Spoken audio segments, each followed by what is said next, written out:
Hop. 23. Bon, bah, Je pas pense qu'on rendu à 150. va pouvoir démarrer tranquillou. Hop.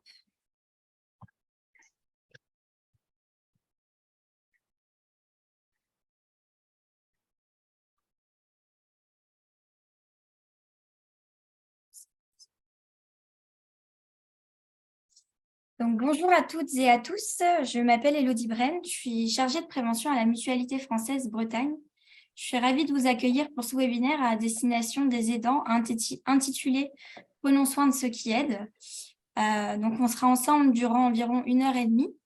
Donc, ce webinaire, il est enregistré pour que vous puissiez le voir en replay. Donc, dans un premier temps, on va vous parler du rôle d'aidant et l'impact que ce rôle a sur votre propre santé. On vous proposera des pistes pour vous accompagner au mieux et on vous demandera aussi de participer via un petit quiz interactif. Donc, il y aura des petites questions. Vous pouvez répondre directement en ligne. Donc, je vous dirai au moment. Dans un second temps, on vous proposera aussi un temps de questions-réponses avec Catherine Lenormand, donc environ 1 demi-heure. À l'issue de ce webinaire, vous pourrez aussi répondre à un questionnaire de satisfaction qui s'affichera automatiquement à la fin du webinaire. Donc, je vous remercie par avance de vos réponses et de vos retours. Vous pourrez aussi chatter avec nous. Donc, vous avez une petite barre sur le bas Q et R, donc c'est questions-réponses. Donc, dès que vous voulez nous interpeller, vous n'hésitez pas à mettre des petits messages ici. Il n'y a pas de souci, je me ferai porte-parole de ces questions durant le webinaire. Je tiens à remercier Catherine Lenormand et Fabienne Collas pour leurs interventions lors de ce webinaire. Pour démarrer, je laisse la parole à Fabienne Collas, présidente de la Mutualité française Bretagne, qui va introduire ce webinaire. Merci Elodie. Bonsoir à toutes et à tous. Je suis effectivement très contente d'introduire ce webinaire consacré à l'aide aux aidants. J'espère que vous allez bien parce qu'en fait, cette soirée, elle est vraiment faite pour vous, donc profitez-en. C'est vraiment le but de ce webinaire. Je voulais comme partager avec vous quelques mots, quelques réflexions. Vous dire déjà qu'on a réalisé une première conférence sur ce sujet-là en septembre 2019. C'était en présentiel sur Rennes. On l'avait intitulé « Je t'aide un peu, beaucoup ». Et 3 petits points, je vous laisse deviner la suite. Voilà. Je constate que 3 ans après, il y a toujours, ça suscite toujours autant d'intérêt. Et je me suis posé la question, je me suis dit, mais quoi de neuf finalement en 3 ans? Depuis, on a animé d'autres webinaires ou d'autres tables rondes sur le sujet. Mais bon, la première, c'était quand même il y a 3 ans. Déjà, il y a 3 ans, j'avais dit que je n'aimais pas ce terme générique, les aidants. C'est toujours vrai aujourd'hui. Je n'ai pas changé d'avis sur le sujet. D'ailleurs, quand je vois les participants là, qui nous rejoignent, je ne vais pas dire les participants, parce qu'il y a beaucoup de femmes, et donc on devrait dire aidant et aidante. Alors, c'est un peu plus long, mais c'est vrai qu'on a tendance à quand même l'employer au masculin. Et j'aime pas ce terme-là parce que je le trouve un peu froid et un peu technique. Et est-ce qu'on n'est pas avant tout un fils, une fille, un mari, une épouse, un compagnon, une compagne, une nièce, un neveu, enfin bon, un ami, une amie, qui accompagnons au quotidien son parent, son proche. Et donc, on devrait plutôt parler d'aimant. Finalement, on considère qu'on est plutôt des personnes qui aimons notre parent, qui avons de l'affection, et on est embarqué là-dedans et on ne se pose pas la question d'aider ou ne pas aider, quoi. Et dans ce cas-là, est-ce que l'enjeu, c'est pas de tout faire pour conserver cette relation affective, aimante, au-delà de la maladie et de la dépendance? Et je pense que toute la question, elle est là, c'est que lorsque l'accompagnement devient plus lourd, est-ce qu'il n'y a pas aussi un enjeu de prendre un peu de distance, de lâcher prise, pour rester dans cette relation aimante? Donc, vous allez me dire, c'est plus facile à dire qu'à faire, mais l'objet de ce webinaire, c'est aussi de travailler ça. En tout cas, nous, à la Mutualité, puis avec nos partenaires qui sont présents ce soir ou qui nous soutiennent, de l'ARS au département, communes, associations, à la CPAM, nous, on estime qu'il est aujourd'hui important de prendre soin de ceux qui aident. On ne peut pas bien aider si déjà on ne prend pas soin de soi. Voilà. Donc ça, c'est la première chose qui n'a pas changé en 3 ans. Il y a 3 ans, quand on a pris la parole sur ce sujet-là, c'était pour mettre en avant 21 propositions qu'on portait sur le grand âge et l'autonomie. Et si vous vous rappelez, dans 3 ans, c'était dans le cadre du rapport Libouf. Monsieur-là a fait un très beau rapport, un beau diagnostic avec de belles propositions. Et si vous vous rappelez bien, le contexte, on attendait en fait une grande loi sur ce sujet de la perte d'autonomie, de grand âge. Bon, autant vous dire qu'aujourd'hui, ça n'a pas trop changé non plus, on attend toujours cette loi. Donc, bien sûr, il y a des mesures structurelles qui ont été prises. On pense à la création de la 5e branche de sécurité sociale. Il y a aujourd'hui d'autres mesures qui sont définies dans le projet de loi de financement de la sécurité sociale. Par exemple, il y en a peut-être une que vous avez, mais c'est peut-être pas par cœur, le PLFSS, c'est les mesures, mais il y en a une qui vise à consacrer un temps supplémentaire à l'accompagnement et au lien social, jusqu'à 2 heures de plus à domicile. Donc, nous, on considère que c'est bénéfique pour les personnes accompagnées et pour les professionnels. Bon, bien sûr, à condition que ça soit accompagné de financements supplémentaires. C'est un petit peu ça qui est en question. Alors, aujourd'hui, on salue aussi les travaux qui sont menés au sein du Conseil national de la refondation. En particulier, il y a un Conseil national de la refondation dédié au bien vieillir. Et donc, on porte à nouveau des propositions dans ce cadre-là. Il y a 6 thématiques qui sont déclinées dans le CNR Bien vieillir, qui vont de la prévention en soins à l'accompagnement des personnes en perte d'autonomie. Et bien sûr, il y a des choses qui concernent les aidants. Nous, à la mutualité, ce qu'on défend, c'est plus de structures de répit. On pense aussi qu'il faut renforcer le partenariat entre les professionnels et les aidants.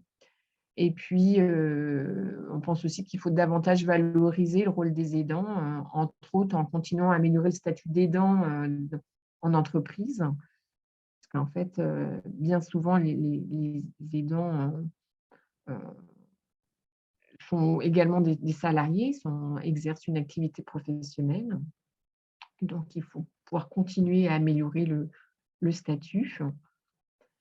Donc voilà, donc ce que je veux vous dire, c'est qu'on continue à défendre la cause. Il y a des choses qui ont évolué, d'autres qui avancent moins vite. Et donc, j'avais presque envie de vous dire que je vous donne rendez-vous dans 3 ans pour une nouvelle conférence. Et puis là, on pourrait à nouveau ensemble dresser un bilan de ce qui a été fait sur ce sujet qui est quand même vraiment d'actualité et qui va devenir de plus en plus prégnant au fur et à mesure que la population avance en âge et vieillit. Voilà, en tout cas, très bonne soirée à vous. Prenez soin de vous également et à très bientôt. Bonne conférence. Merci. Merci beaucoup, Fabienne. Je vais aussi, du coup, laisser Catherine Lenormand, qui va co-animer ce webinaire, se présenter. Oui, donc Catherine Lenormand. Alors, je suis psychologue. J'espère que vous m'entendez bien parce que je n'ai pas forcément l'habitude de parler déjà en webinaire comme ça. Je ne me rends pas compte, donc elle dit a pour mission en tout cas de veiller à ce que tout se passe bien. Je lui fais confiance. Et puis, donc je suis psychologue installée en libéral à Plérin, à côté de Saint-Brieuc. Et j'interviens pour la mutualité ponctuellement sur cette problématique, ce questionnement, parce que c'est pas non plus une problématique en soi, des aidants et de l'importance effectivement de prendre soin de soi quand on est aidant ou quand on est aimant.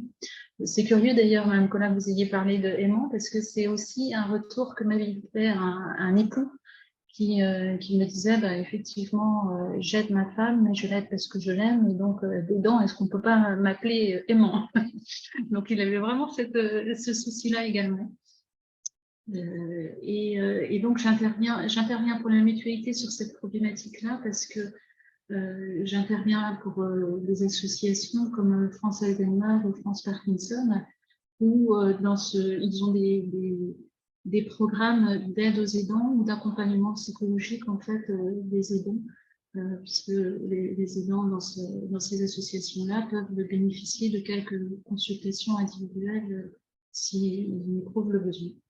Et donc, je reçois des aidants dans ce contexte-là et avec aussi des animations sur des groupes de parole et des groupes d'échange, la plupart du temps des aidants. Parfois des malades, mais la plupart du temps des aidants. Et curieusement, que ce soit d'année en année, de semaine en semaine, de mois en mois, je ne sais pas dans quel ordre, mais je reçois en tout cas de plus en plus d'aidants en cabinet.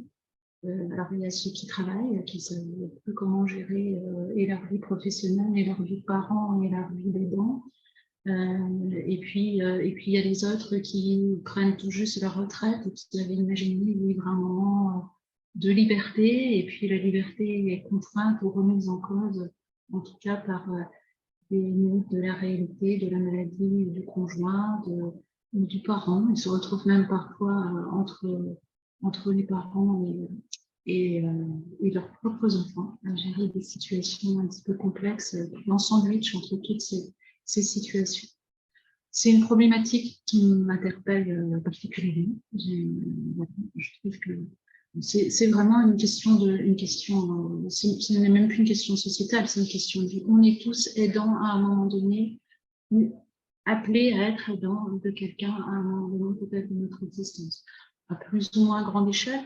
C'est toute la difficulté de ce webinaire-là, parce que je ne sais pas si je m'adresse à des personnes qui accompagnent au quotidien 24 heures sur 24 et avec quelqu'un qui vit une pathologie difficile ou qui est parent d'un enfant en situation de handicap. Et voilà, quand on est aidant, on est au sens large, on y reviendra tout à l'heure. Donc j'espère quand même, parce que je ne sais pas trop qui est en face, ne pas vous blesser, ne pas vous heurter. Voilà, si à un moment donné, il y a quelque chose qui vous blesse ou qui vous sensibilise ou que je vous fragilise par rapport à ce que je peux dire, n'hésitez pas à en faire un retour à Élodie qui reçoit les questions ou les réactions en direct. Et puis surtout, je m'en excuse par avance parce que ce n'est pas du tout le but de ce webinaire, mais dès qu'on touche à des choses qui nous concernent, on peut être à notre insu un petit peu touché, blessé par des mots, des propos, mal choisis, mal employés. Donc voilà, en tout cas, pour me présenter, je suis psychologue spécialisée dans les questions de vieillissement. Merci beaucoup, Catherine. Maintenant que les présentations sont faites, nous pouvons donc démarrer ce webinaire. Donc, n'hésitez pas, comme je l'ai dit tout à l'heure, en cas de questions, vous allez un petit peu en bas dans la barre, il y a questions-réponses ou sinon, vous pouvez aussi discuter dans le webinaire. J'ai mis un petit message de bienvenue. Vous pouvez glisser vos petits messages là-dessus. Donc, n'hésitez pas tout au long du webinaire à nous arrêter. Et puis maintenant, on peut démarrer.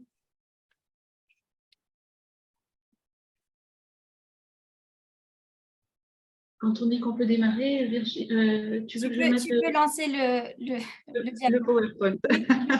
Merci. Le plaisir du direct, c'est toujours compliqué.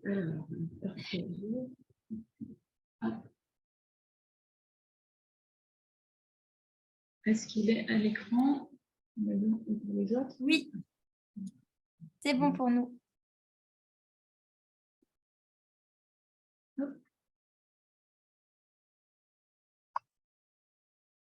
Donc, ce sera souvent moi qui interviens, mais parfois aussi Élodie. Voilà. Déjà, peut-être sur la question du nombre de qui sont les aidants. On parle de 11 millions d'aidants en France. Voilà. Quand Élodie m'avait donné ce chiffre-là il y a un an, je pense, j'en étais restée 3 ans auparavant à 8 millions d'aidants en France. Donc, ça avance vite. Et puis, la question est effectivement, est-ce que vous faites partie de ces aidants? Et c'est là où c'est Élodie qui reprend la parole sur les petits quiz qu'elle vous a préparés et auxquels vous pouvez répondre au fur et à mesure. Voilà. Donc, sur ce... Est-ce que tout le monde m'entend? C'est bon? Ouais. Donc, on va partager un petit sondage. Donc, c'est cette question. hop, je vous la partage. Parmi les personnes ci-dessous, lesquelles sont aidantes? Donc, ma mère perd la mémoire, je m'occupe d'elle chaque jour. Mon fils schizophrène habite seul, je lui téléphone et passe le voir régulièrement. Mon mari s'est fait opérer du cœur, depuis je veille sur lui au quotidien. Donc là, vous pouvez cliquer et voter. Donc là, il y a plusieurs possibilités.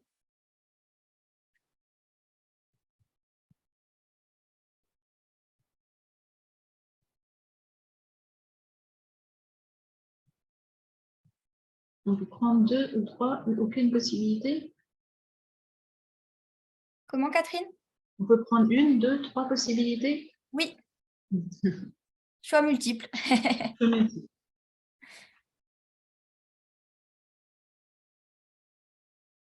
Donc là, pour le moment, il y a 17 personnes sur 37 qui ont voté, presque à la moitié.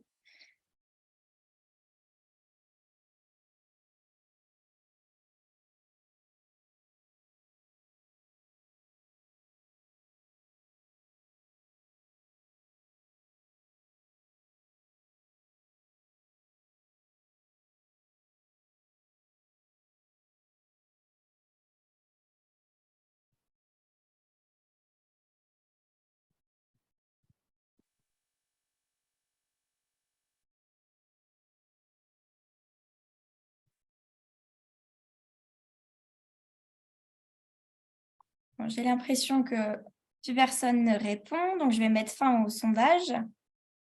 Hop. Et je vais vous partager du coup les résultats. Alors, pour cette question, vous l'aurez plus ou moins compris, je pense, pour la plupart des personnes qui ont voté. Du coup, il y a bien sûr les 3 cas de figure qui sont possibles. On peut être aidant de sa mère qui perd la mémoire, si on s'en occupe voilà, au quotidien, mais aussi de son fils ou encore de son mari. Ça, c'est vraiment 3 cas de figure assez courants. Donc voilà, merci à vous pour vos votes.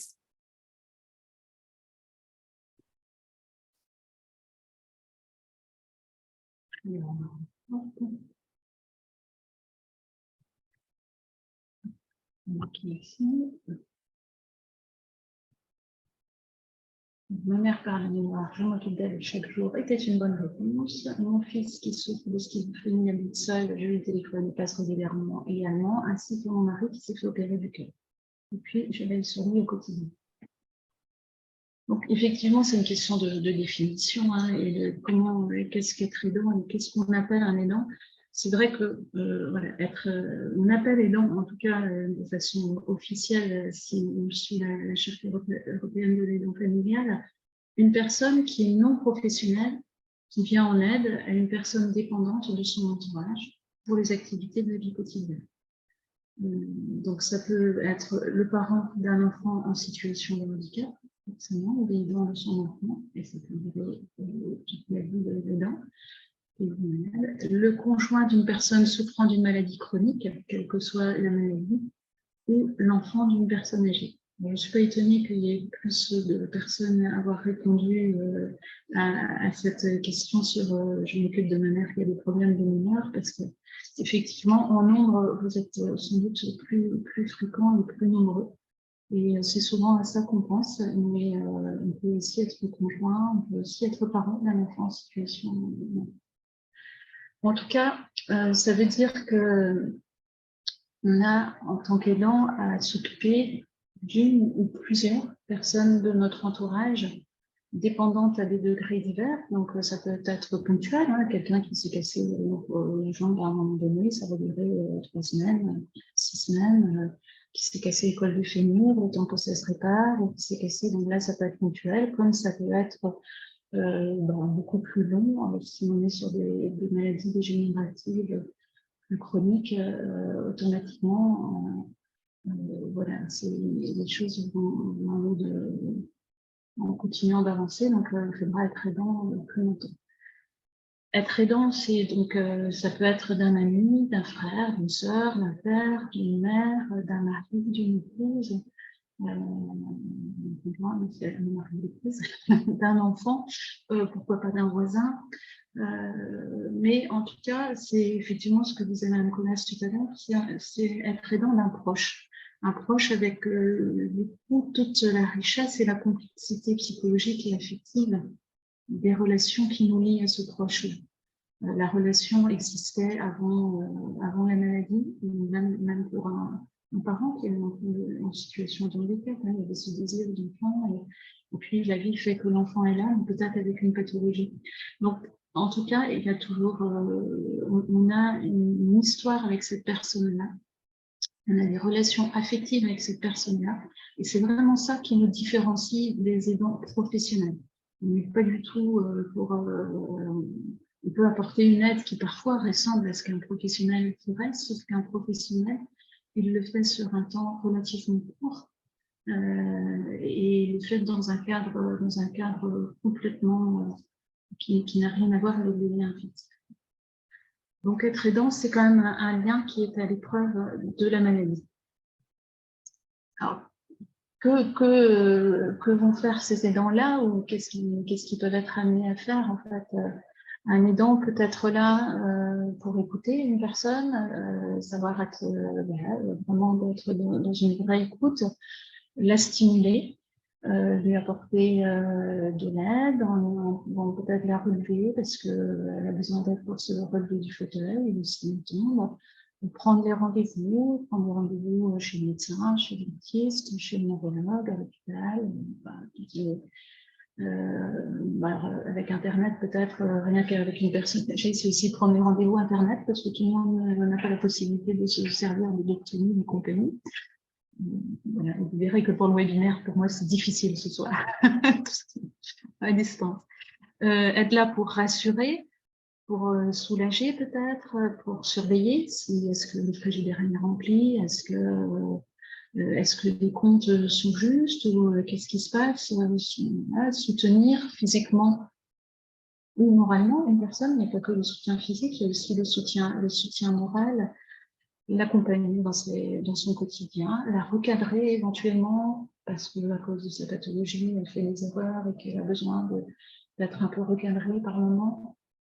En tout cas, d'être entourée, peut-être même la nourrir, peut-être la soigner, l'aider à se remémorer aussi, à la différence. Les professionnels ne sont pas dans l'histoire des personnes qu'ils accompagnent, et en tant qu'aidant familial ou proche, vous connaissez l'histoire, c'est peut-être vous qui allez faire revivre les souvenirs de la personne, faire en sorte aussi peut-être dans l'aide que vous apportez que les valeurs qui l'ont toujours accompagné jusqu'ici soient respectées. En tout cas, l'aide elle peut être multiple, et je mets bien, etc., parce que voilà, il s'agit vraiment d'aides multiples, quelles qu'elles soient. Et ça veut dire qu'il va falloir développer de multiples compétences pour réussir à faire ça, donc être capable de trouver des solutions, plus ou moins rapidement parfois, d'être efficace, tout en restant à l'écoute, malgré la fatigue, malgré l'usure, malgré peut-être une répétition parfois.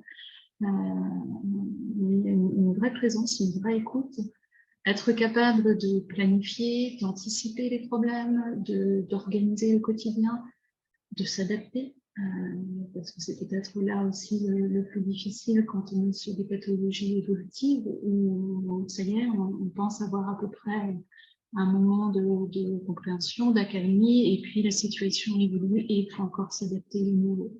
Et donc ça demande vraiment des vraies capacités d'adaptation, des capacités à décider, à faire des choix, à peut-être prendre des décisions pour la personne qui n'est pas toujours capable peut-être de les évoquer. En tout cas, des capacités à gérer les difficultés du quotidien. Donc, des compétences multiples parce qu'il y a beaucoup de choses à faire. Après, pourquoi et pour qui et comment on devient aidant, je pense que là, on devient aidant effectivement quand on disait tout à l'heure que ce n'est pas un choix, ou c'est un choix parmi les choix possibles. C'est pas une vocation non plus, on ne n'est pas aidant. Il y a un reportage que je vous conseille de regarder si cette problématique vous interpelle, qui s'appelle Les aidants, c'est héros fatigués. où il parle même d'une espèce en voie de développement, parce que effectivement, de 10 millions, il passe à 9 millions, à 10 millions, à 11 millions, donc on voit que les aidants sont de plus en plus nombreux. Simone de Beauvoir disait qu'on ne naît pas aidant, mais qu'on le devient petit à petit.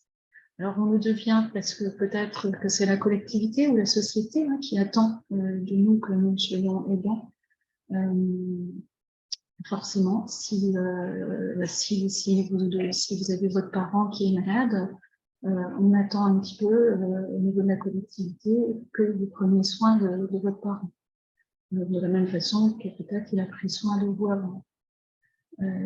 Voilà, par les croyances et les valeurs aussi qui portent les dents. Je veux dire, en tout cas, nous, on est ensemble et quoi qu'il en soit, je m'occuperai de lui, je m'occuperai d'elle jusqu'à la fin. Et ça fait partie de notre histoire de vie, par l'histoire familiale. Il s'est occupé de moi, il s'est occupé de ma soeur, je me souviens d'un époux qui me disait, quand je lui demandais pourquoi il s'occupait de sa femme, il avait fait le choix de la garder près de lui le plus longtemps possible. Et il me disait que, au-delà du fait que c'était sa femme, quand il était plus jeune, il avait eu lui-même des problèmes de dos importants et il avait été immobilisé pendant plusieurs mois, voire une année entière. Et sa femme, naturellement, s'était occupée de lui et des enfants. Et ça lui paraissait normal aujourd'hui que c'est elle qui en avait besoin parce qu'elle développait une pathologie cognitive, de prendre le relais et de s'occuper d'elle en rapport à ce qu'il avait fait pour elle. Des fois aussi, c'est le proche dépendant qui a demandé ça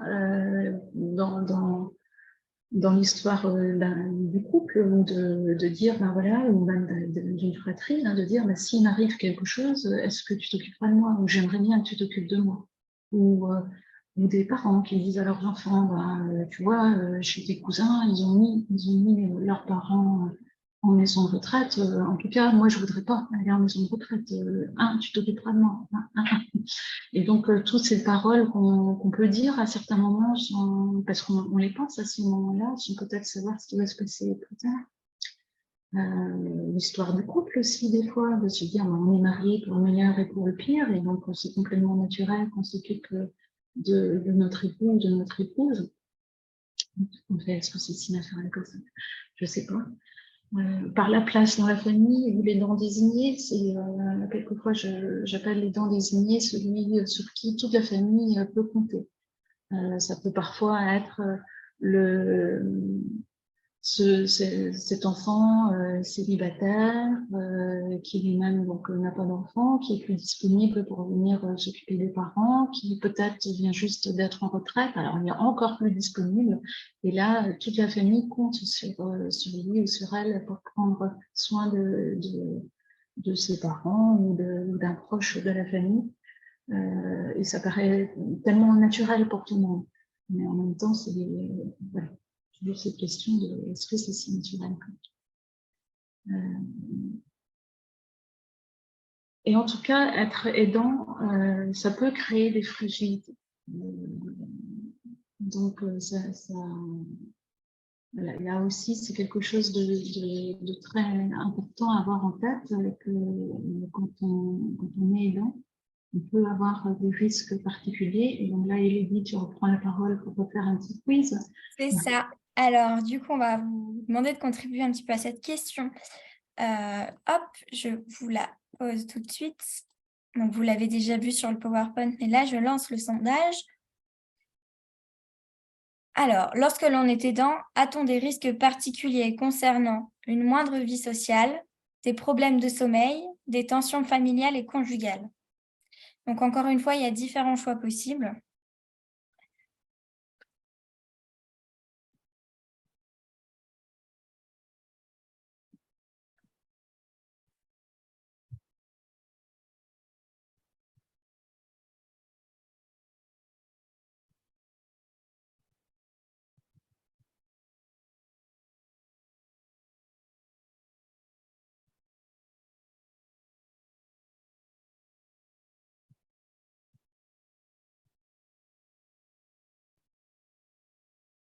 Hop. Je vais laisser la minute défiler. 1 minute de réflexion.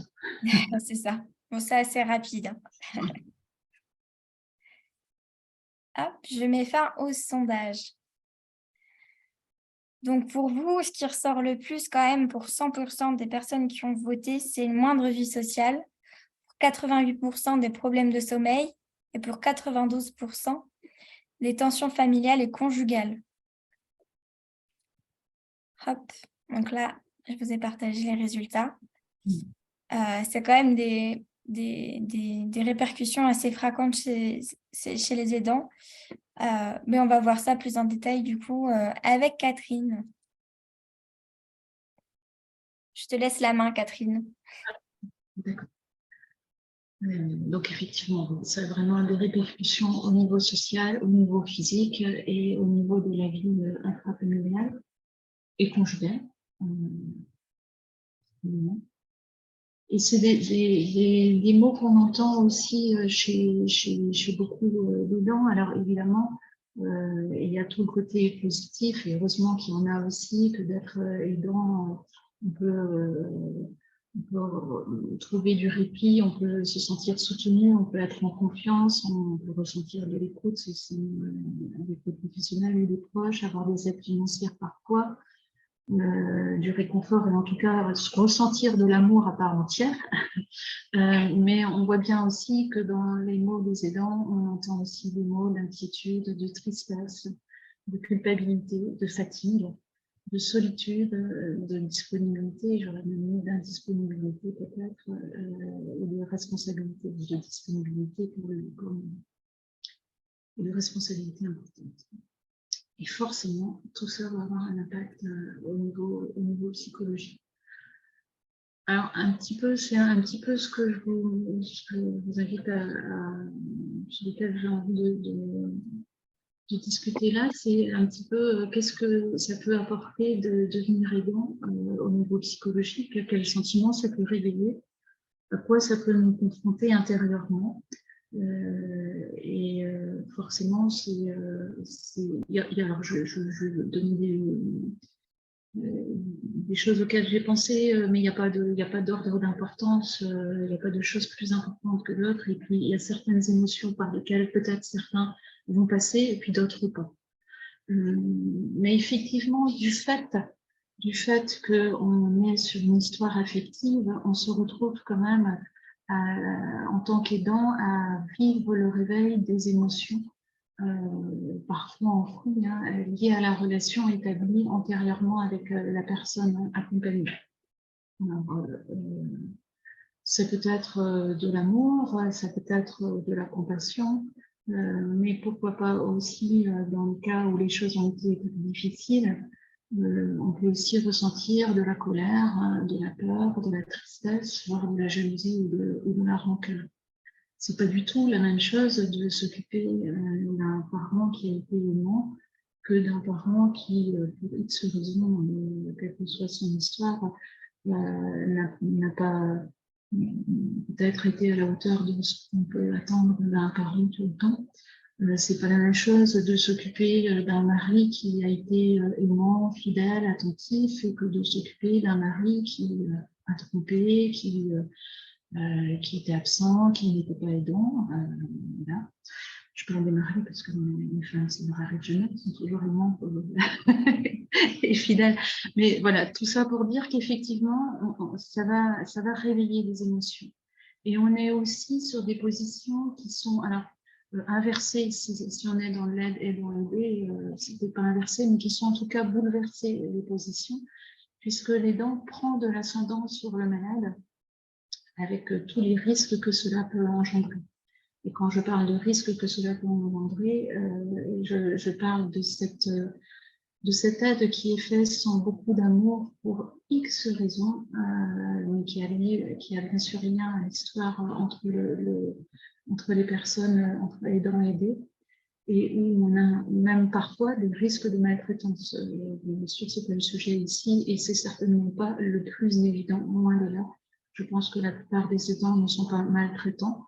Ils peuvent être fragiles parfois et dire des choses vexantes ou blessantes à certains moments, mais voilà, ça peut être mutuel et c'est pas de la maltraitance dont je parlerai ici. Ça peut arriver, par contre, qu'une personne qui est vraiment en souffrance puisse devenir maltraitant de la personne qui l'accompagne si la souffrance prend toute la vie. Ça peut aussi faire ressortir tous ces sentiments qu'on retrouve dans le deuil en général, puisqu'il va falloir faire le deuil d'un quotidien qui va devenir différent. Alors, tous ces sentiments qu'on retrouve dans le travail de deuil classique, hein, de déni au départ, c'est pas possible, c'est pas vrai, je dois me tromper, non, il fait semblant. Et puis quand la maladie est vraiment là, l'injustice aussi, de se dire, ça m'arrive parce qu'on n'a pas mérité ça, on a travaillé toute notre vie, et puis là on se retrouve en retraite, et c'est maintenant qu'il va falloir vivre cette pathologie-là, c'est pas possible. Voir la colère parfois, la tristesse, et puis aussi les sentiments d'acceptation par moments, c'est de se dire, je sais que c'est là, et on va devoir la maladie d'Alzheimer qui a été détectée, qui a été peut-être annoncée par le neurologue, voilà, on va être deux. En tout cas, un vrai travail de deuil par rapport à la vie du quotidien tel qu'on l'avait projeté. Donc, peut-être des projets de vie, peut-être des vacances rêvées, une bonne santé, voilà, c'est faire aussi entrer la maladie dans un quotidien. Alors, juste une petite parenthèse aussi, à ce travail de deuil traditionnel se surajoute parfois ce qu'on peut appeler le deuil blanc, quand la personne a des troubles cognitifs. Il s'agit alors d'une perte de relation, d'échange traditionnel avec l'idée, puisque l'idée n'est plus capable de tenir une conversation avec les mêmes capacités d'analyse qu'elle avait avant, peut-être les mêmes capacités simplement de langage ou les mêmes mémoires. Donc ça, c'est un deuil un petit peu particulier. Alors on parle de deuil blanc parce que dans l'idée, en fait, quand on se marie, la femme elle est avec sa robe blanche, et puis ce mariage-là, à cause d'une maladie avec des troubles cognitifs, devient complètement différent. Et on doit faire le deuil de cette jeune mariée qui avait cette robe blanche pour accepter la personne avec ses difficultés de maladie, son quotidien, tout ce que va donner à vivre ce quotidien.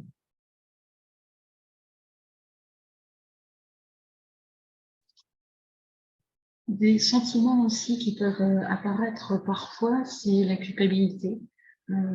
Ça, je dirais que je crois l'entendre chez tous les aidants que j'accompagne en cabinet. Alors, cette culpabilité, c'est cette sensation plus ou moins diffuse de commettre une faute, de ne pas bien faire, de ne pas en faire assez. Ça peut être complètement réel, comme ça peut être complètement imaginaire et totalement intime. Alors, ce sentiment de culpabilité, c'est parfois rattaché à un sentiment de dette aussi, quand l'aidant agit en référence à ce que la personne accompagnée aurait fait pour elle, se dire, ben, ouais, moi je l'aide ou je l'accompagne au quotidien, mais je me rends compte, régulièrement j'y pense, je pense qu'elle aurait mieux fait que moi. Elle se serait mieux occupée, en fait, ou elle mérite mieux, ou par rapport à ce qu'on s'était, comme s'il y avait cette dette envers la personne aidée. Elle s'occupait tellement bien de toute la maison, elle faisait tellement bien les repas, elle s'occupait des enfants, elle était très attentive, elle était toujours là. Et moi, aujourd'hui, je suis là et je ne suis pas capable de m'en occuper correctement. Une sensation de ne pas faire assez, quoi. Et puis parfois, ça peut même aller jusqu'à la sensation de trahison quand l'aidant a le sentiment de ne pas être peut-être complètement fidèle au contrat de vie passé avec lui.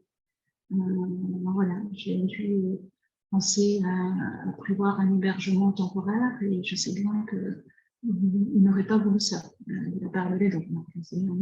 Peut-être que les choses font qu'effectivement l'aidant a peut-être dit à un moment donné, en tout cas, je n'irai pas en EHPAD, et qu'à un moment, peut-être que la vie fait qu'il n'y a pas d'autre solution. Et ça peut être vraiment violent pour les qui ne souhaitent pas cette solution-là, mais qui est la seule solution qu'ils trouvent aujourd'hui.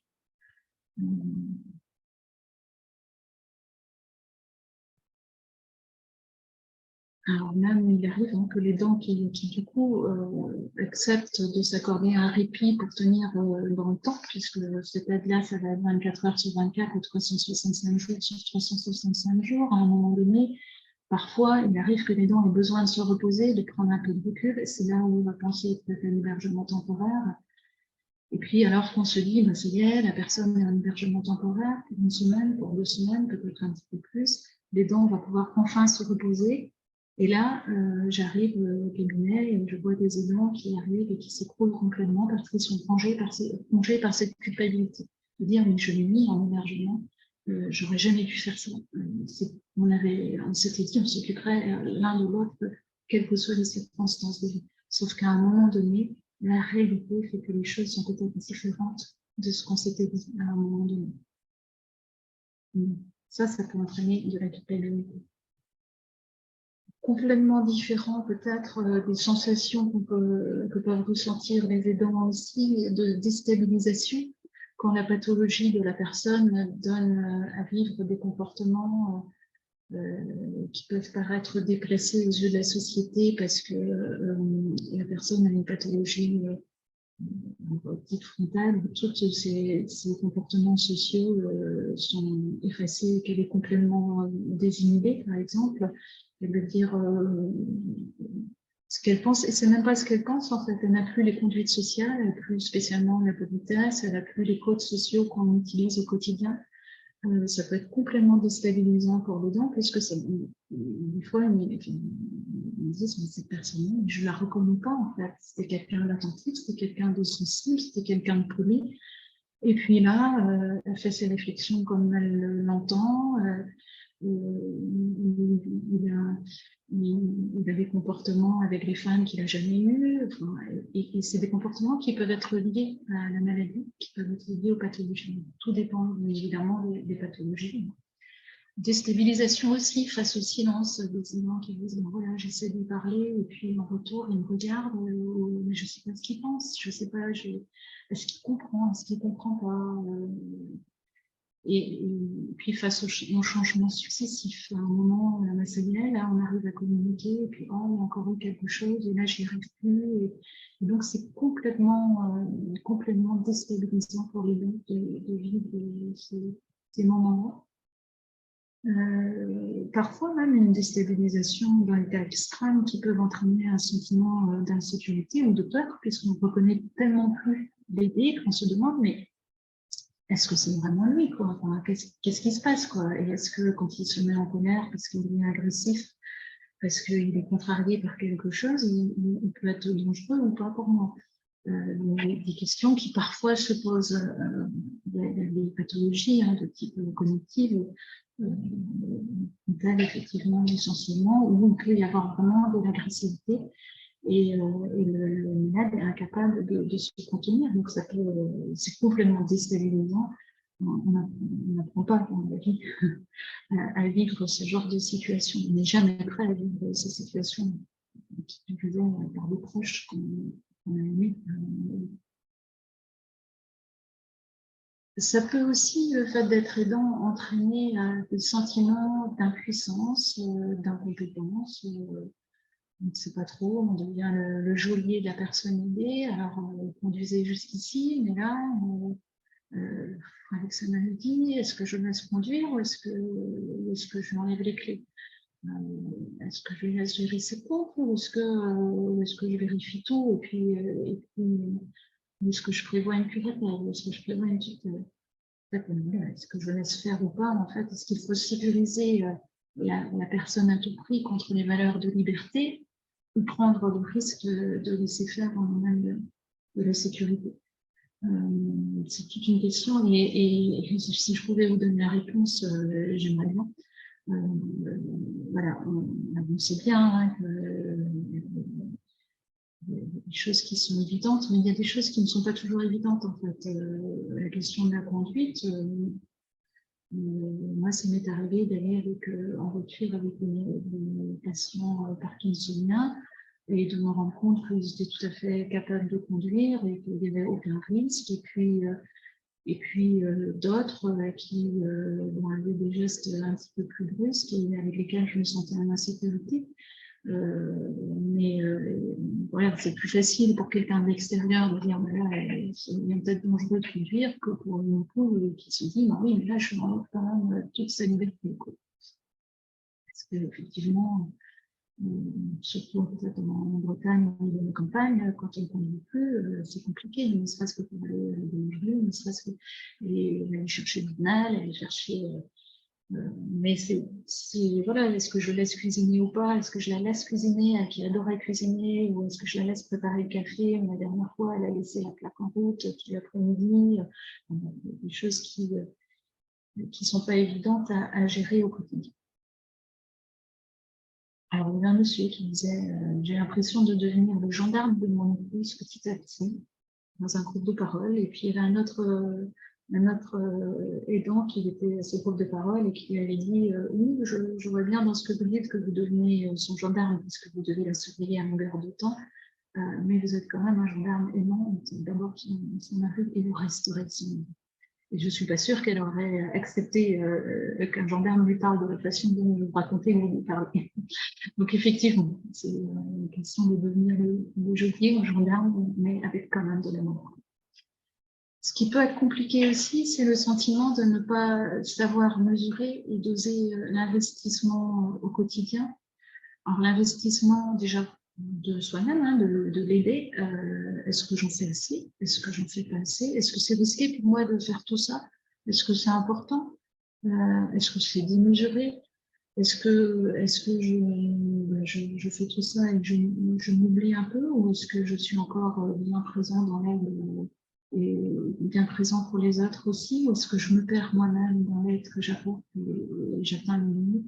C'est pas évident de savoir où sont nos propres limites. Parfois, ça m'arrive hein, de demander aux aidants de dire est-ce que vous êtes encore capable? Et la réponse en face, moi, je ne sais rien en fait. Parce que c'est compliqué de savoir jusqu'où on peut aller. Alors, c'est important d'en parler, je pense, avec des professionnels, peut-être ne pas oublier non plus ces rendez-vous médicaux. Et puis aussi l'investissement qu'on peut demander aux proches en rapport avec ses capacités. Est-ce que je surestime ses capacités en lui demandant de faire ça ou ça? Ou au contraire, est-ce que je les sous-estime si je lui demande si je fais ça à sa place? Je l'aide à s'habiller. Est-ce que je sous-estime parce qu'il serait bien capable de s'habiller tout seul? Ou est-ce que oui, mais si je lui demande de s'habiller tout seul, est-ce que là, je surestime pas ses capacités et je le mets en difficulté? Et ça, c'est compliqué, en fait. Et ça met souvent l'idée en échec parce que c'est compliqué de savoir jusqu'où on stimule au risque de surstimuler ou de ne plus être que dans la stimulation. Ouais. Ne serait-ce que pour lever une personne, c'est vrai que la tendance est 1, 2, on compte, et puis 3, puis on attend le 3, on attend ce que la personne nous dise, on attend des comportements, en fait. Et quand on les a pas, en tant qu'aidant, on peut être déçu. Parce qu'on colère même vis-à-vis de l'aider qui ne réagit pas, ou qui est fatigué, qui ne veut plus de cette stimulation.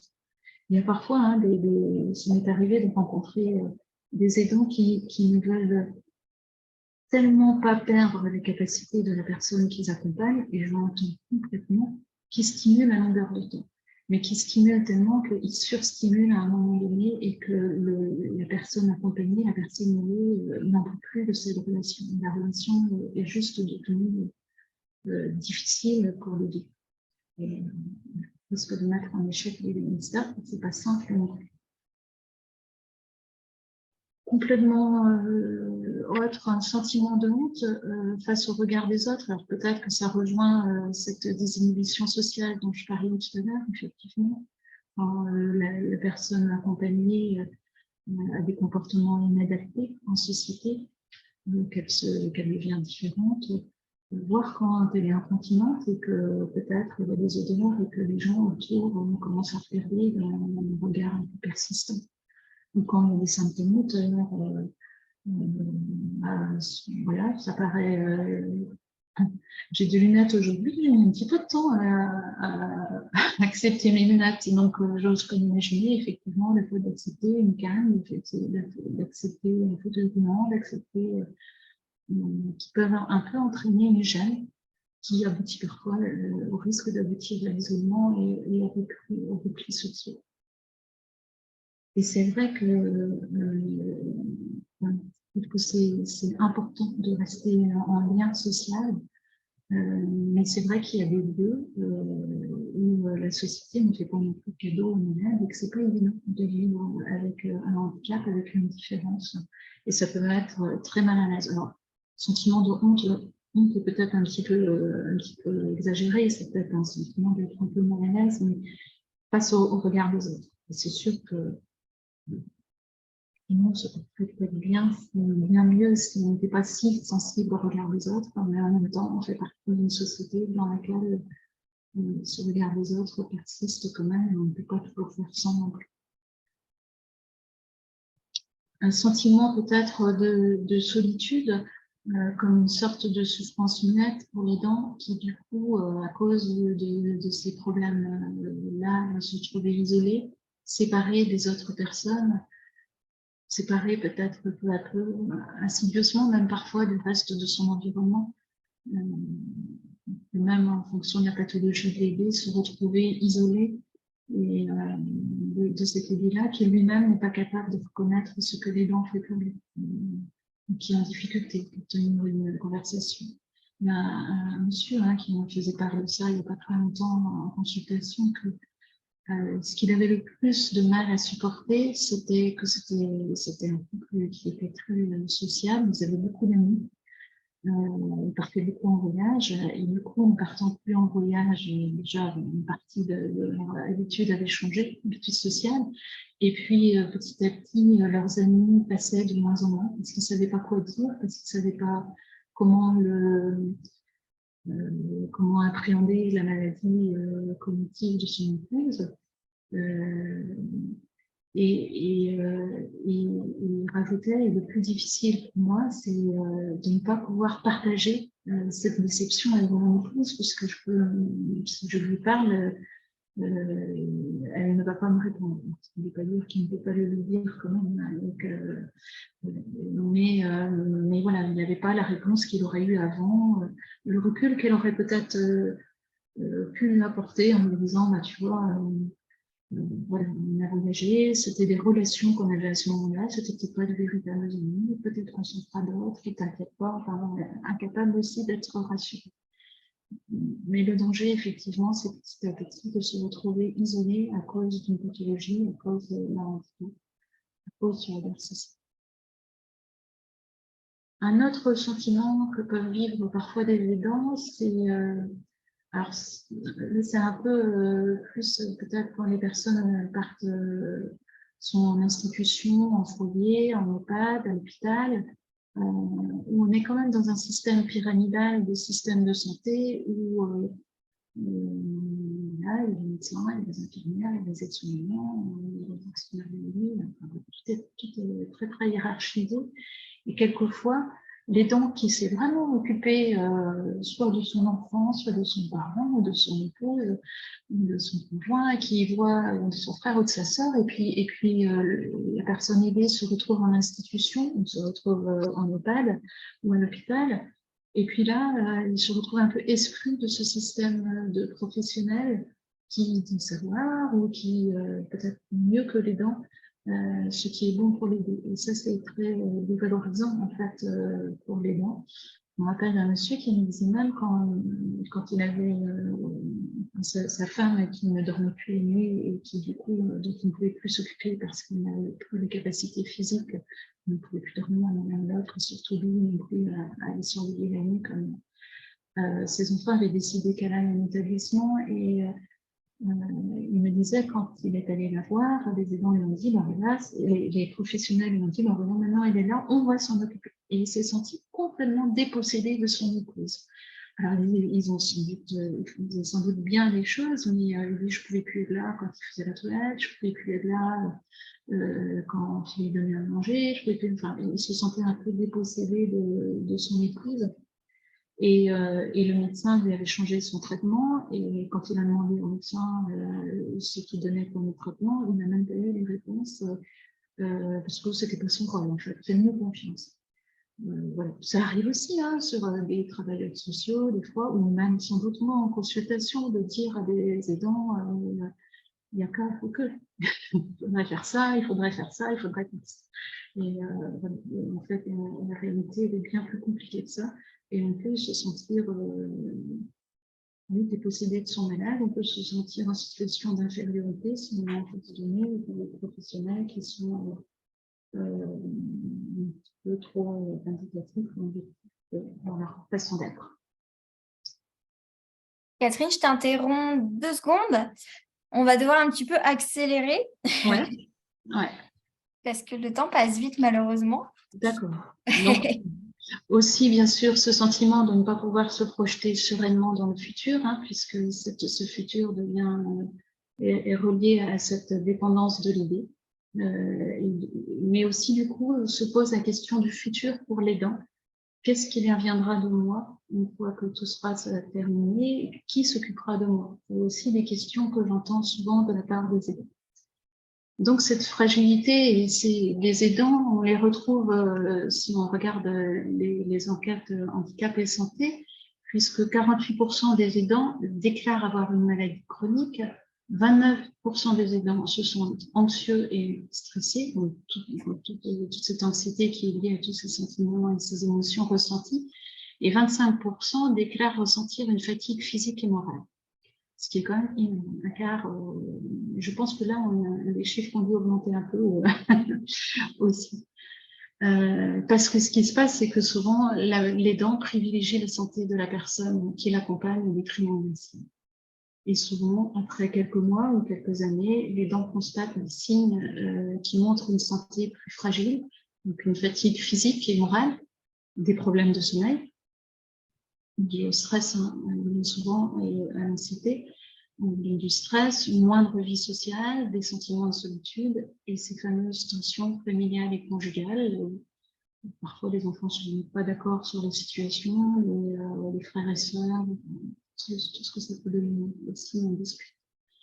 Et si l'aidant et son proche sont bien accompagnés, il est quand même possible de prendre du temps pour prendre du recul sur la situation, consulter un médecin, c'est important, d'apprendre à gérer aussi ces situations de stress, un médecin, un thérapeute aussi, pas des psychologues, mais aussi pour se faire plaisir, voir sa famille, voir ses amis, déjeuner avec des collègues, pratiquer une activité physique, c'est possible, ça fait bien, penser à manger régulièrement ou simplement se reposer.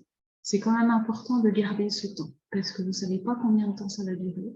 Et si vous voulez rester vraiment au plus proche de la personne que vous accompagnez, la première personne dont il faut prendre soin, c'est de vous-même en tant qu'aidant. Alors, sur la partie des aidants qui travaillent. Alors, du coup, je vous partage la petite question 3. Alors, question 3. Donc, quelle est la part d'aidants qui travaillent? 1 sur 2, 1 sur 3 ou 1 sur 4? À votre avis, donc là, il n'y a qu'une seule question possible, une seule réponse, pardon, possible.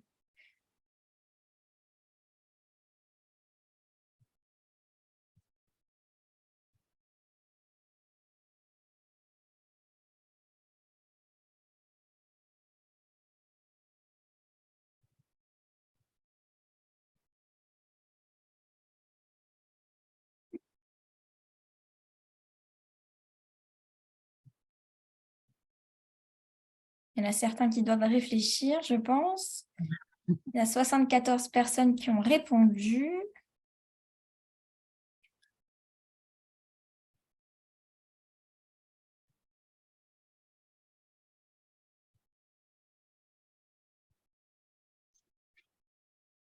Le verdict donne quoi? Alors, je vais mettre fin au sondage. J'attendais que la petite minute soit passée. Je vais vous partager du coup les résultats. Donc, il y a 27 36% qui a répondu 1 sur 2, 54% qui a répondu 1 sur 3 et 19% 1 sur 4. Donc là, la bonne réponse, c'est 1 sur 2. Donc c'est quand même énorme, voire plus qu'une personne sur 2. Hop, voilà. Et je laisse Catherine reprendre la main.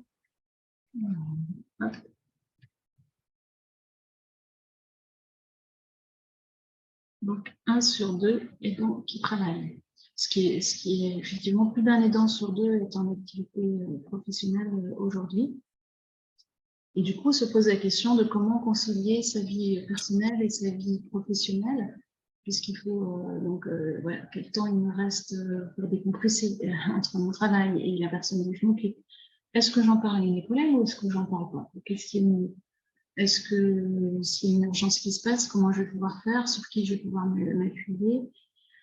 Est-ce que je peux passer en temps partiel? Et quelles seraient les conditions? Comment ça va se passer du coup après pendant la retraite si je passe en temps partiel? Autant de questions en fait qui sont des réalités auxquelles sont confrontés les aidants professionnels.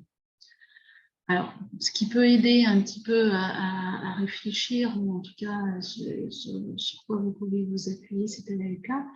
Donc, le service de santé au travail, en tant que médecin du travail, voire assistante sociale et psychologue du travail.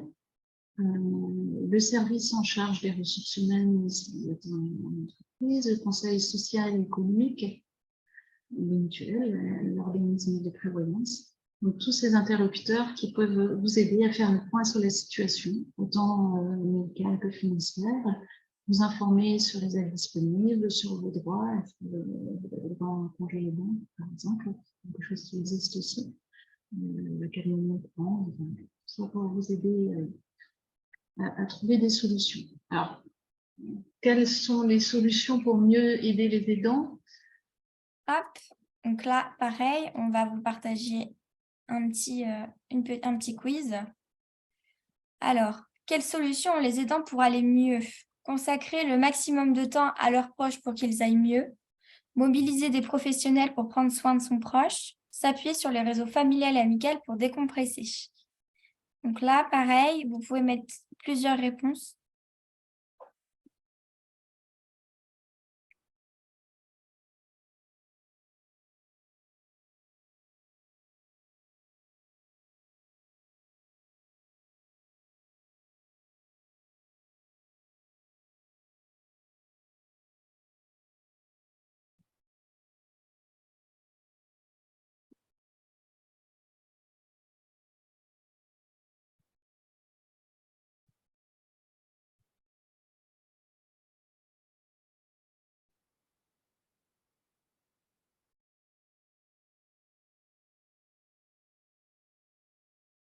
Alors, je vais mettre fin au sondage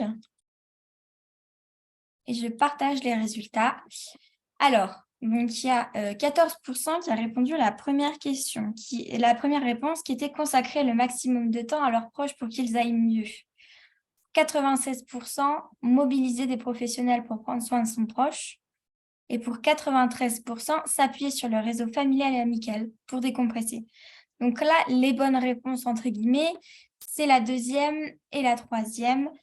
Pour aller mieux, que vous, en tant qu'aidant, vous puissiez aller mieux, il faut forcément mobiliser d'autres personnes que vous pour cette relation d'aidant. Donc là, Catherine va reprendre la suite. Merci. C'est vrai qu'on peut penser que consacrer le maximum de temps serait aussi une solution, mais c'est pas parce que vous consacrez le plus de temps que votre proche ira mieux.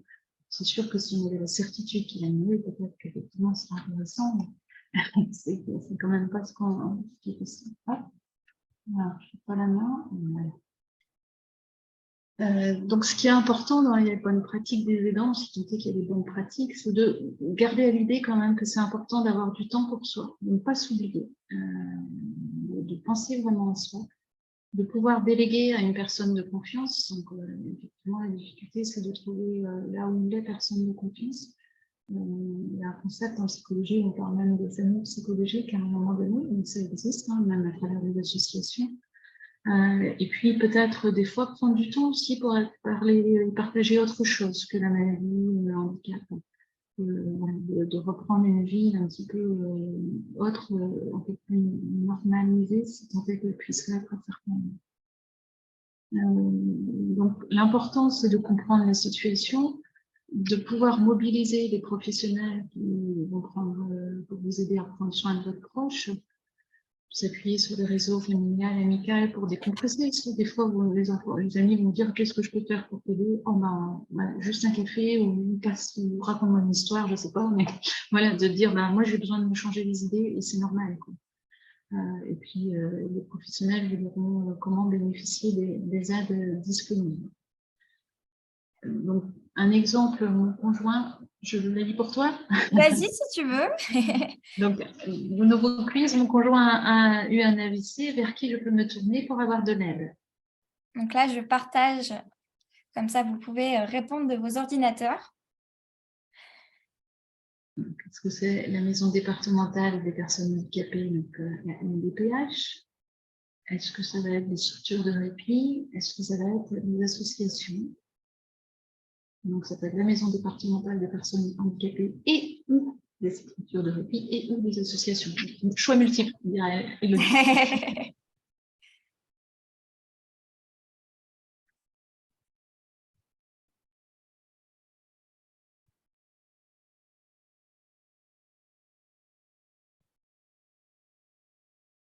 C'est la dernière question, je crois. C'est ça, ouais, c'est la dernière question du petit quiz.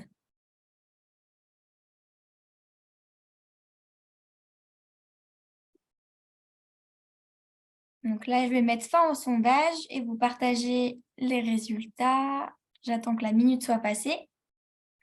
Et voilà. Alors, 96% ont répondu la maison départementale des personnes handicapées, 64% ont répondu des structures de répit et 96% des associations. Donc là, dans ce cas-là, on peut bien évidemment avoir besoin d'aide et contacter ces 3 structures. Catherine, je te laisse compléter si tu le souhaites. Ouais. Non, en général, je pense que en local, en tout cas, les structures se connaissent. Donc, effectivement, les structures de répit seront capables de vous orienter vers la maison départementale des personnes handicapées, éventuellement, ou vers les associations, ou les associations vers la structure de répit. Normalement, les associations et les professionnels ont connaissance quand même, ils sauront vous orienter au mieux, donc à la limite, peu importe l'entrée. Peu importe l'entrée, du moment que vous soyez aidé. Alors, hop, je prends la main. Et tu dois faire quelque chose. Ah voilà. Donc, vers qui vous pouvez un petit peu vous tourner. Donc, ça peut être vers le centre local d'information et coordination pour les personnes de 60 ans ou plus. Si on a une pathologie avant 60 ans, de se tourner vers la maison départementale des personnes handicapées. Alors, quelquefois, le clic vous orientera pour certains dossiers vers la maison départementale des personnes handicapées, mais là, ils seront vous dire et vous aider à faire les dossiers. Le conseil départemental, les structures de répit, donc les plateformes d'aide et de répit aux aidants familiaux si vous êtes sur un secteur local, mais c'est aussi les structures de répit dans les EHPAD de 1 semaine, 2 semaines, 15 jours, comme la mutualité aussi, avec le dispositif de temps commute qui est un hébergement de répit. Et puis les associations aussi, donc il y a les associations françaises des aidants, et puis après en fonction des pathologies, France Alzheimer, les contre le cancer, France Parkinson, APL, Ménopause, etc. Donc évidemment, tout dépend des pathologies. Mais alors, je me rends compte qu'on parle quand même de choses un peu difficiles. Et du coup, voilà, cette dernière diapositive aussi pour que vous informer aussi qu'être aidant, c'est pas que négatif. C'est aussi beaucoup apprendre sur soi, apprendre aussi sur les autres, peut-être sur le malade, peut-être sur d'autres professionnels, découvrir un nouveau monde autour de vous aussi. Sur l'importance de l'écoute, peut-être apprendre à écouter différemment, peut-être apprendre à être différent. C'est une relation en tout cas qui marque, qui construit. Il y a même une jeune fille là, que je reçois en consultation, qui a une vingtaine d'années et qui me disait qu'elle avait du mal dans la relation avec ses grands-parents, et depuis que sa grand-mère est malade, elle se retrouve à avoir une relation tout autre avec son grand-père qu'elle avait eu jusqu'ici, comme si son grand-père avait appris en fait à être un petit peu à l'écoute, et c'était quelque chose qui pour elle était très bénéfique. J'imagine pour le grand-père de pouvoir échanger avec cette fille.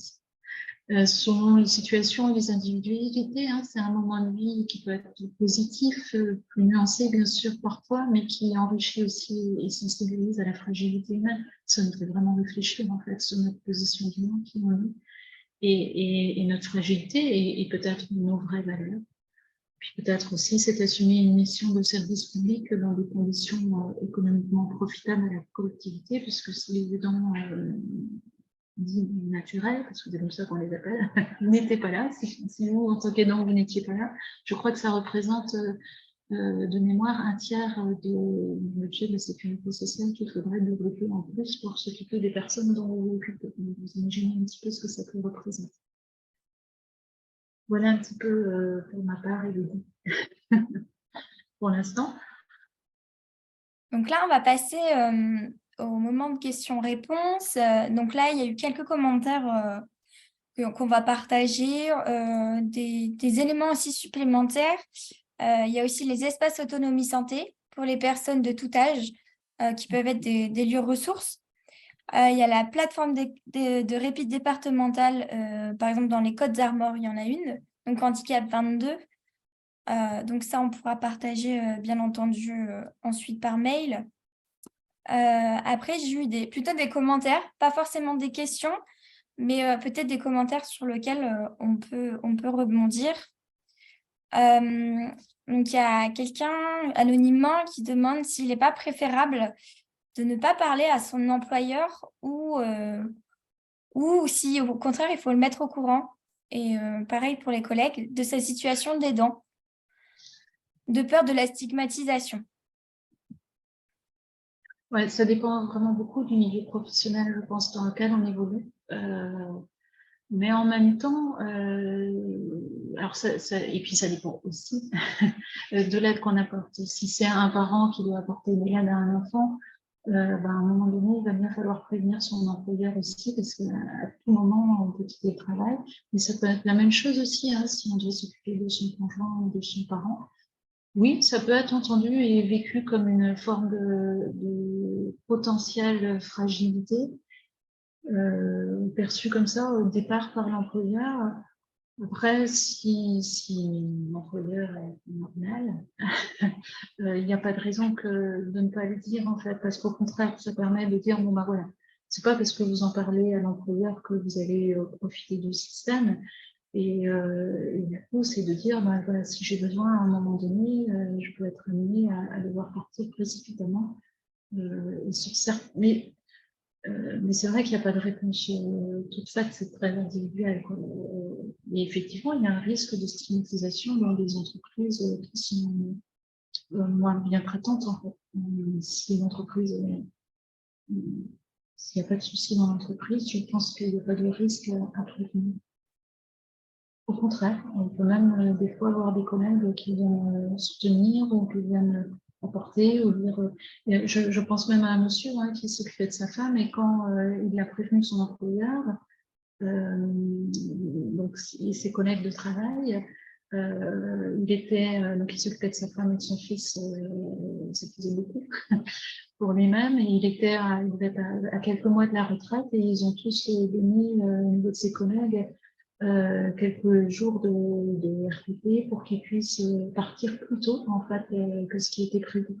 Les lois aussi qui existent aujourd'hui, la loi Métis, qui permet de donner des jours de congé pour qu'un parent s'occupe de son enfant des jours en fait.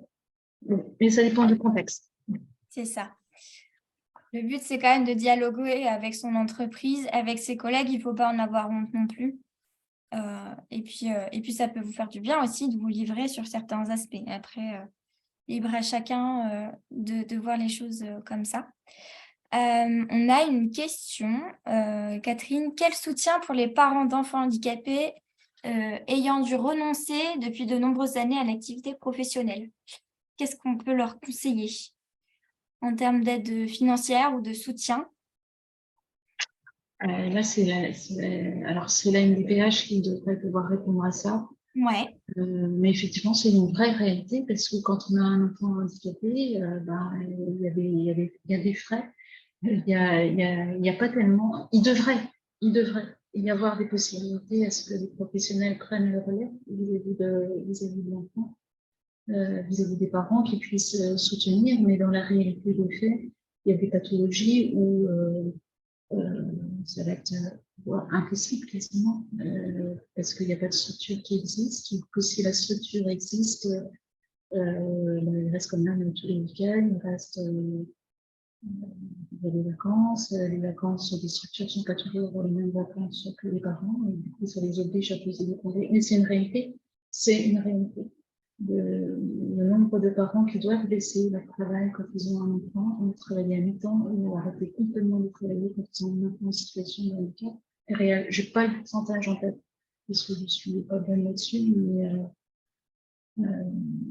maintenant, je ne connais pas les leviers.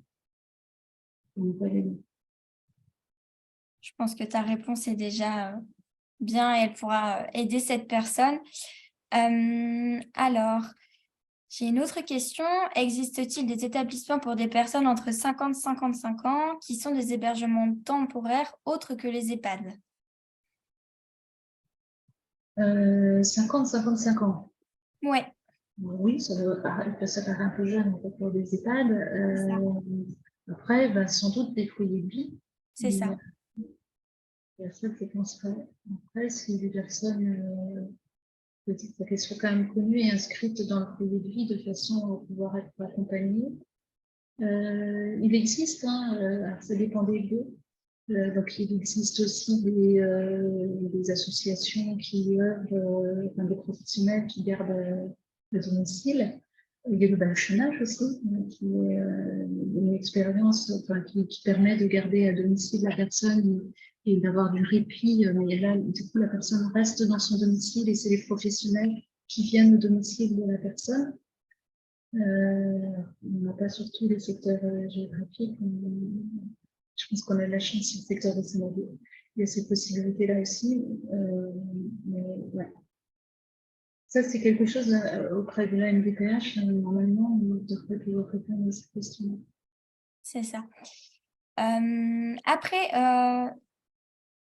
j'ai quelqu'un qui me demande, enfin, qui parle un petit peu de son sentiment d'impuissance. L'aidant peut parfois se sentir tellement impuissant et démuni en termes d'aide à apporter face à un proche souffrant d'une maladie mentale. Qu'est-ce que tu pourrais dire à cette personne? C'est vrai qu'il y a différentes maladies mentales, différentes pathologies, mais on voit bien qu'on n'est pas, que les aidants ne sont pas soutenus forcément, que le système psychiatrique tel qu'il est conçu actuellement, on ne prend peut-être pas suffisamment en compte la famille. Il y a une réalité et il y a de plus. C'est pour ça aussi qu'il y a des formations qui existent à la santé mentale. Peut-être justement que les familles et tout un chacun sache comment communiquer avec une personne qui a des difficultés mentales. On a une pathologie mentale, mais c'est même sur des choses simples des maladies comme la dépression, qui est quand même très, très commune. Les familles ne savent pas toujours que dire, comment réagir. Est-ce qu'il faut dire, allez, vas-y, secoue-toi? Non, surtout pas ça. Mais encore faut-il le savoir, quoi, que la personne a besoin d'être soutenue et que notre mode de pensée à nous n'est pas forcément le mode de pensée de la personne. Après, il y a des associations qui aident un petit peu, des associations de famille qui aident ces accompagnements. Merci Catherine. Il y a quelqu'un justement qui disait qu'il était important que l'aidant puisse échanger avec d'autres aidants dans des groupes de parole, par exemple. Qu'est-ce que tu peux nous donner comme bénéfice un petit peu des groupes de parole? Les groupes de parole, en tout cas les groupes de parole que j'ai pu animer c'est vraiment un lieu où des personnes qui vivent des situations similaires de pouvoir partager entre pairs des choses qui traversent à peu près au même moment, se donner des clés, parfois de dire, ben voilà, tiens, moi, cette situation-là, il y a 3 semaines, ça m'est arrivé. Et du coup, ben voilà ce que j'ai fait, ça a marché pour moi, est-ce que ça marchera pour toi, j'en sais rien. Se soutenir aussi quand les gens pleurent. C'est difficile de pleurer avec un voisin qui n'est pas du tout au fait de la situation. C'est peut-être plus facile dans un groupe de parole de pleurer et d'entendre les autres dire bah ouais, ça, je comprends bien parce que moi j'étais exactement pareil il y a encore quelques jours. Aujourd'hui ça va mieux. Voilà, on partage un café, on partage un moment, on partage un vécu. C'est moi pour accompagner en individuel et pour accompagner en groupe, j'ai parfois l'impression, au détriment de la pauvre psychologue que je suis, que le groupe apporte bien plus qu'une consultation psychologique. Ça ne va pas forcément être les mêmes choses, parce qu'il y a des choses qu'on ne va pas dire en groupe, qu'on va peut-être dire chez un psychologue dans l'intimité d'une relation. Et puis, par contre, il y a des choses qui vont se dire en groupe auxquelles moi, j'aurais jamais pensé si les autres aidants n'avaient pas été là pour dire, bah oui, mais il y a ça, il y a ça, il y a ça, ou t'en fais pas, ou moi, je vais rassurer, mais si on est 15 à rassurer une personne, c'est plutôt des groupes de 10. Si je suis seule à rassurer quelqu'un ou si une force de 8 ou 9 personnes rassurées, le bienfait est forcément supérieur. Merci Catherine. Alors, du coup, il y a des gens qui parlent aussi de leur structure. Donc, on pourra en citer quelques-unes. Donc, il y a l'UNAFAM, l'Union nationale de familles et amis Oui, de pour personnes répondre malades et ou handicapées psychiques. Voilà. oui, pour répondre à la question sur la maladie mentale tout à l'heure, l'UNAFAM, Ouais, je l'ai en tête et je ne l'ai pas dit. voilà. Donc, comme ça, c'est complémentaire, c'est très bien. Voilà, je vais regarder pour peut-être une dernière question. Donc, il faut savoir aussi qu'il y a des séjours de vacances partagés aidés aussi, qui peuvent être proposés par certaines structures. Donc là, je regardais la fondation IDIS en propose. Donc, ça peut être aussi une solution voilà, qui peut faire du bien aux couples aidants-aidés. François Zaimon en propose aussi. Ouais, c'est ça. Alors, en dernière question, je vais regarder ça.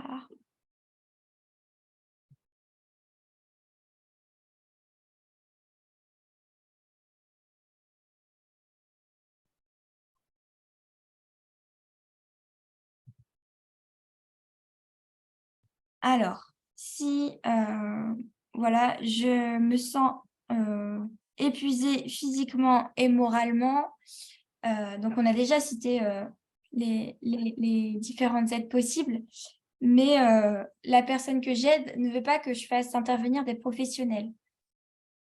Comment faire? Alors ça arrive régulièrement que les personnes n'ont pas spécialement envie que les professionnels interviennent. Après, il arrive quand même que des professionnels interviennent à domicile. Il faut vraiment prévenir le professionnel et que le professionnel intervienne de façon sans mentir à la personne, hein, mais intervienne à son propre nom. Ben voilà, je suis venue vous rencontrer, d'essayer de créer un lien de confiance. Si c'est vraiment pas possible que les professionnels, je pense que par exemple les équipes spécialisées Alzheimer, elles arrivent en fait à créer le lien alors qu'il n'était pas prévu au départ.